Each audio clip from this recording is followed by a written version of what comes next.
ఈనాడు బట్టలు కట్టుకుని వ్యభిచరిస్తే ఆంధ్రజ్యోతి బట్టలెప్పతీసి వ్యభిచరిస్తుంది తెలుగుదేశం కోసం అని చాలాసార్లు మాట్లాడుకున్నాం. ఇప్పుడు నిన్న జరిగిన దాంట్లో చూస్తే వేదిక మీద సభల్లో సోమవీర్రాజు భారతీయ జనతా పార్టీ అధ్యక్షుడిగా చేశారు కదా, జీవీఎల్ నరసింహారావు రాజ్యసభ సభ్యుడిగా ఉన్నారు కదా, వాళ్ళిద్దరు స్పీచ్లకు సంబంధించి ఈనాడు రాసింది.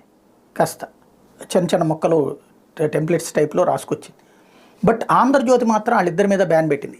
ఎందుకంటే వాళ్ళు తెలుగుదేశం పార్టీ నిలదీస్తారు కాబట్టి వాళ్ళని తొక్కేసింది. వీళ్ళు పెట్టుకొచ్చిన పేర్లు ఎవరవి అంటే అచ్చెన్నాయుడు, కొల్లు రవీంద్ర, లావు కృష్ణదేవరాయలు, పత్తిపాటి పుల్లారావు, నిమ్మల రామానాయుడు, సత్యకుమారు, సీఎం రమేష్, నక్కా ఆనందబాబు, గాది వెంకటేశ్వరు, బొమ్మిడి నాయకర్. మరి వీళ్ళతో పోల్చుకుంటే సత్య కంటే కూడా జీవీఎల్ పొజిషన్లోనే ఉన్నారు కదా. అట్లాగే సోమవీర్రాజు ఈ బొమ్మిడి నాయకర్ కంటేనూ గాది వెంకటేశ్వర్ల కంటే తక్కువ, లేకపోతే నక్కా ఆనందబాబు కంటేనూ సత్య